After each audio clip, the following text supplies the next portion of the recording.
और पालक कौन है? आप क्या जवाब दोगे? जिस समाज में आप लोग रह रहे हैं, जिस समाज में आप लोग पैदा हुए हैं और जिस समाज में आप मरने वाले हो, उस समाज के चालक, पालक और मालक कौन है? एक गाड़ी रहती है, उसका भी चालक, पालक और मालक होता है।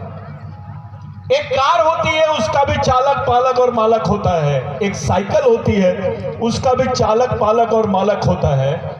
आपका चालक, पालक और मालक कौन है? किसके भरोसे चलता है ये समाज? कौन लड़ रहे हैं इस समाज को? कौन चला रहे हैं इस आदिवासी समाज को? अगर ये सवाल किसी ने आप लोगों से पूछा तो क्या जवाब दोगे आप?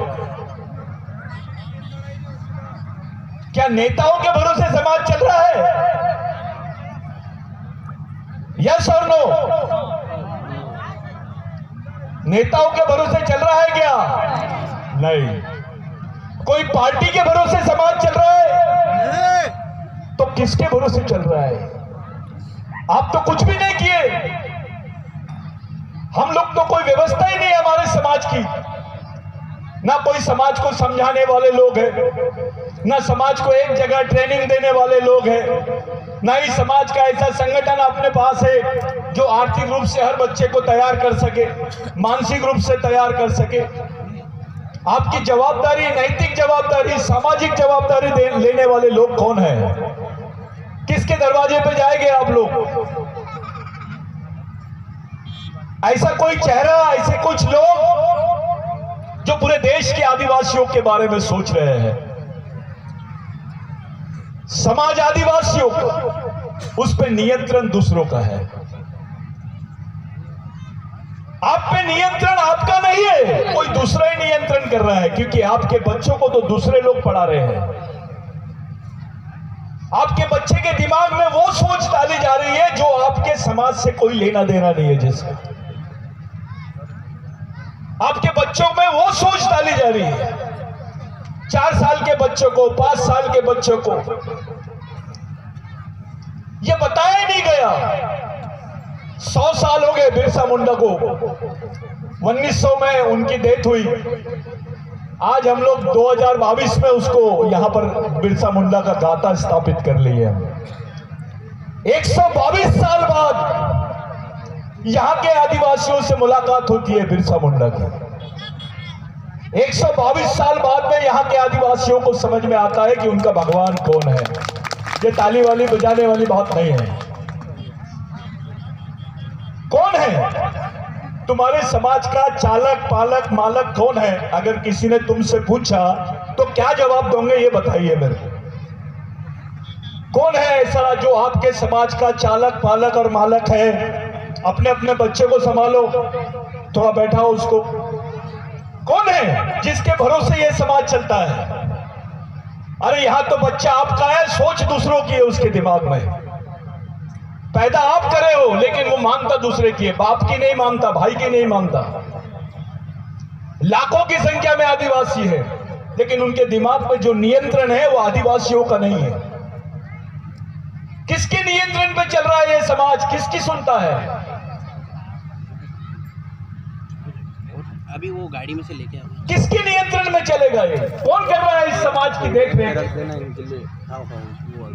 ये जो आज हम लोग थोड़ी बहुत संख्या में दिखाई दे रहे हैं ना, ये महापुरुषों की वजह से है। वरना यहाँ पे कोई किसी के लिए समाज की कोई व्यवस्था खड़े करने के लिए किसी ने कुछ नहीं किया। आपने भी कुछ नहीं किए। एक ऑफिसर आता है आपके बीच में, खुलेआम बोल रहा है, पोरलाल दादा खुलेआम बोल रहा है, कल कुछ हो गया उसको क्या करोगे आप? क्या संभालोगे? क्या है आपके पास? आपके नेता कहाँ है? आपका नेता तो जनजाति गौरव में बैठा हुआ है, बात कर रहा है। अभी 15 तारीख है, कल राष्ट्रपति आएगी। शहडोल जिले में राष्ट्रपति को बुलाया गया, राष्ट्रपति भी आदिवासी। राष्ट्रपति आप लोग बिठाइए भाई, सब लोगों को बिठाइए। राष्ट्रपति भी आदिवासी, वो भी महिला। सच्चाई क्या है? भारत देश में आदिवासी महिला राष्ट्रपति बन गई।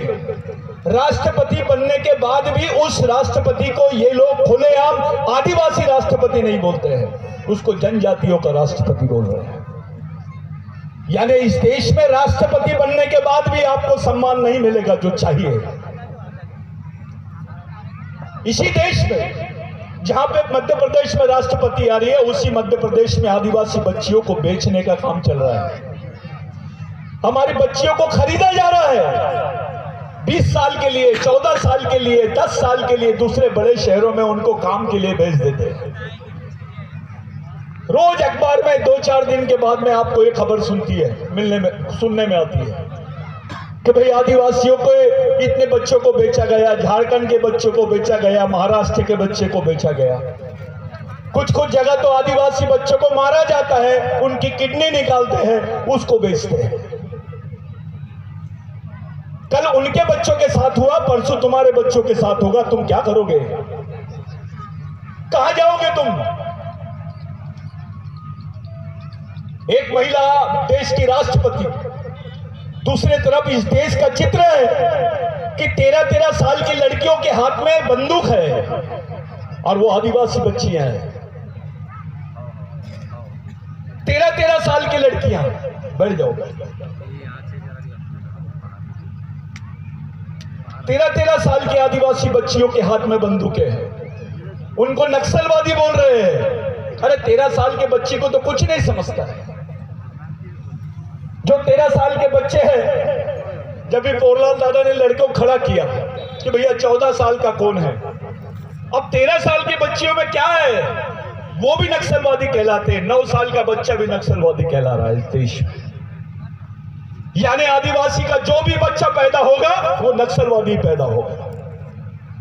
और एक बार आपको नक्सलवादी बोल दिए तो आपको बंदूक मारने की इनको परमिशन हो जाती है, गोली मारने की परमिशन मिल जाती है। नक्सल बोलने के बाद में कोई केस नहीं लगेगी, आपको मारा जाएगा।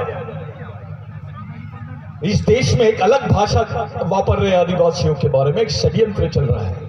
मुसलमान ने कुछ किया तो आतंकवादी, और आदिवासी ने कुछ किया तो नक्सलवादी। ये षड्यंत्र है तुम्हारे बाल बच्चों के साथ में। तुमको मारने की प्लानिंग चल रही है, तुमको खत्म करने की प्लानिंग चल रही है।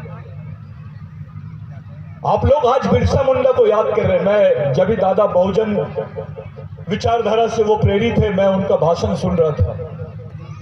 दादा, इस देश में 85% लोग मूल निवासी है, ये बात सही है। मैं आपकी कदर करता हूं, आपने बहुत अच्छी बात बोली। लेकिन आज जब सुप्रीम कोर्ट ने बोल दिया कि आज देश के अनुसूचित जनजाति के लोग ही आदिवासी है और ये मूल निवासी है, तो बहुजन समाज के बाकी लोगों का भी काम था कि ठीक है, ये मूल निवासी, हम इनके वंशज है, ये बोलने की बात थी। क्या बहुजनवादी मूवमेंट में ये बात होती है? एक बार फिर से दोहराइए, एक बार फिर से दोहराइए। मैं बैठ के बात करता हूँ, दो आपको टेंशन नहीं है, मैं आपसे बात करूँ। तो आदिवासी इस देश का मूल मालिक है, ये सुप्रीम कोर्ट बोलता है। सुप्रीम कोर्ट बोलता है भगवान राम यहां पैदा हुआ तो देश के लोग और देश की सरकार मान लेती है। लेकिन यही सुप्रीम कोर्ट बोलता है कि आदिवासी इस देश का मूल मालिक है, कोई सरकार, कोई लोग नहीं मानते इसको। यहां तक कि जो बहुजन समाज के लोग हैं, जो आंदोलनकारी लोग हैं, वो भी नहीं बोल रहे कि आदिवासी देश का मालिक है और हम उसके वंशज हैं। हम बोल रहे हैं। अरे आप तो आदिवासी हो, आपको तो बोलना ही पड़ेगा। आप नहीं बोलोगे तो कैसे चलेगा? लेकिन बाकी बोलते हैं क्या? उनको बुलवाना पड़ेगा। आज के तारीख में आदिवासियों के पक्ष में कोई भी नहीं दिख रहा है, कोई आदिवासियों की बात नहीं कर रहा है। आदिवासियों का जब भी विषय आता है सब लोग उसको डरा देते हैं। तू तो 7% है, 7.5% है। अरे इस देश में 29 राज्य है, 29 राज्यों में 13 राज्य आदिवासियों के हैं, जिसमें नॉर्थ ईस्ट, जिसको 7 सिस्टर बोलते हैं, अरुणाचल, नागालैंड, मेघालय, त्रिपुरा, ये जितने राज्य आदिवासी, इधर छत्तीसगढ़, मध्य प्रदेश, साउथ महाराष्ट्र, तेलंगाना, झारखंड, उड़ीसा, आसाम, ये आदिवासी राज्य है। और अगर भारत में 13 राज्य आदिवासियों की है, यानी 50% जनसंख्या यानी राज्य आदिवासियों के है, आप उनकी जनसंख्या के बारे में बात मत करो, उनकी जमीन के बारे में बात करो। पूरे भारत की आधी जमीन आदिवासियों की है। आदिवासी इस देश के आधे भारत का आज भी मालिक है। और जो लोग देश को राष्ट्र की बातें बता रहे हैं कि देश इसका है, देश उसने बताया है, ये आदिवासियों को नहीं बता सकते, क्योंकि देश के मूल मालिक हम हैं। यहाँ का दलित आदिवासियों का वंशज है, यहाँ का बहुजन आदिवासियों का वंशज है, यहाँ का अल्पसंख्यक आदिवासियों का वंशज है। क्योंकि इस देश का पहला एंथ्रोपोलॉजिकल आदमी, जिसको मानव शास्त्रीय आदमी बोलते हैं, वो आदिवासी है। अब एक षड्यंत्र चालू हो गया है पिछले 4 सालों में, जब से राष्ट्रीय अंतर्राष्ट्रीय मंच पर भगवान टंट्या भील की बात शुरू हुई है। यहाँ पे बुद्धिजीवी कर्मचारी भी बैठे हैं, मैं आप लोगों के दिमाग में वो बात डालना चाहता हूं कि ये फर्स्ट टाइम हुआ है, ये पहली बार हुआ है जब देश में टंट्या भील के नाम पे चर्चा शुरू हुई है। नहीं तो आज तक 2019 तक टंट्या मामा को ये लोगों ने डकैत क्रिमिनल ट्राइब बोल के रखा था। उसको स्वतंत्र सेनानी की लिस्ट में आज भी नाम नहीं है। एनसीईआरटी की लिस्ट में देखिए टंट्या मामा का नाम नहीं है। तुम इधर जाके देख लीजिए, जो आपका मध्य प्रदेश शिक्षण विभाग है, वहां टंट्या मामा का नाम स्वतंत्र सेनानी के नाम पे नहीं था। लेकिन जब से यहां पर टंट्या मामा की बात शुरू हुई मिशन के दौरान, तो पूरे देश में ये खबर आज चर्चा का विषय होगी। Who is Tantya Bhil, what he want, who was he, what he had done for the nation, ये क्वेश्चन करने लग गए हैं। पार्लियामेंट में क्वेश्चन होता है टंट्या भील कौन है, लेकिन जैसी बात टंट्या भील के इतिहास की आती है, सब लोग चुप हो गए। साथियों, इन्होंने तो टंट्या भील का ऊपर में पहला वार 1993 में कर दिया कि जो भील को वंश से टंट्या भील आते हैं, उस भील वंश को आदिवासी नहीं है, ऐसा यूनाइटेड नेशंस में डिक्लेरेशन कर दिया। संयुक्त राष्ट्र संघ में भारत सरकार ने बोली कि भील आदिवासी नहीं है। और इतना ही नहीं, तुम्हारे खिलाफ में एक बात बोला गया है, भारत में आदिवासी भी नहीं है। ये मामूली बात है क्या? अबे आदिवासी नहीं रहेगा तो तुमको आरक्षण कहां से मिलेगा? बिगर पहचान के आदमी रह सकता है क्या इस देश? देश के मालिक की पहचान को खत्म करने का षड्यंत्र है। ऐसा किसी देश में नहीं हुआ। ये भारत पहला देश है। इस देश का रिप्रेजेंटेशन चाहता है कि आदिवासी भारत में नहीं रहते हैं। तो ये कौन है? ये कौन है जिन्होंने देश के लिए लड़ाई लड़ा? किसी में दम है? यहाँ के राष्ट्रपति में दम है? यहाँ के प्रधानमंत्री में दम है? कि आरएसएस के मुखिया में दम है कि बोलते टंट्या भील आदिवासी नहीं है? ये भागने वाले लोग थे, लड़ने वाले तो आदिवासी थे। देश के 70% आजादी की लड़ाई आदिवासियों ने लड़ी, किसी और ने नहीं। लेकिन आज हमारे हिस्से में क्या आया?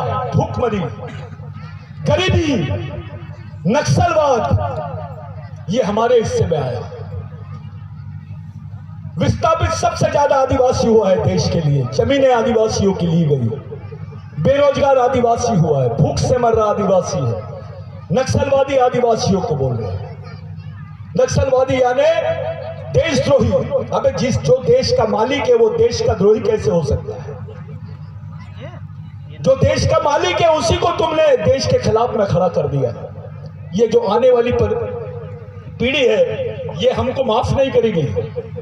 जब इनके सामने ये सवाल आएगा कि भारत सरकार ने आदिवासियों को बोला कि भारत में आदिवासी नहीं रहते, तब मेरा बाप क्या कर रहा था, मेरा भाई क्या कर रहा था, हमारे नेता क्या कर रहे थे, तब हमारी माँ क्या कर रही थी, मेरी बहन क्या कर रही थी, क्या जवाब दोगे आप? अरे देश में आजादी और ये बाकी की जो बातें हैं ये सब ढोंग है। प्रधानमंत्री में हिम्मत है ये बोलने की संयुक्त राष्ट्र संघ में कि हाँ भारत में आदिवासी रहते हैं, तो हम उनके साथ। कौन से पार्टी में दम है? कौन तुमको अपने मैनिफेस्टो का हिस्सा बनाते हैं? अभी तक के आदिवासियों को अपने घोषणा पत्र का हिस्सा नहीं बनाया किसी पार्टी ने। सब झूठ बोले आदिवासियों के साथ में।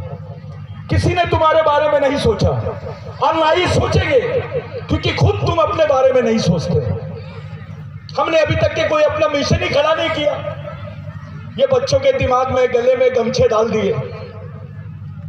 अरे उसके गले में गमछे डालने के बजाय उसके दिमाग में सोच डालने की मशीन खड़ी करो। उसके दिमाग में सोच होना चाहिए। ये जितनी भी महिलाएं मेरी मां बहनें बैठी है, ये तैयार है कि अपने बाल बच्चों के लिए जेल जाने के लिए? इनके दिमाग में इतनी ताकत है क्या? आज के दिन आप लोग बिरसा मुंडा को याद कर रहे हैं। जितनी भी आदिवासी महिलाएं हैं शिवरात्रि के दिन उपवास करती है, भगवान के नाम से उपवास करती है। बिरसा मुंडा ने बोला, अगर अपने बच्चों को जिंदा रखना चाहते हो, अपने अधिकारों को जिंदा रखना चाहते हो, तो कलेक्टर ऑफिस के सामने बैठो, वहां उपवास करो, तब समझेगा तुमको क्या है तुम्हारे बाल बच्चों का भविष्य। हम लोग बिरसा मुंडा के आंदोलन को ऐसा ही समझ रहे हैं। ये जो नंगे बदन वाला बंदा है, जिसके हाथ में तीर कमठा है, ये केवल नंगे बदन वाला बंदा नहीं था, ये बहुत बड़ी हस्ती है। एक बार बहुत तूफान आ रहा था,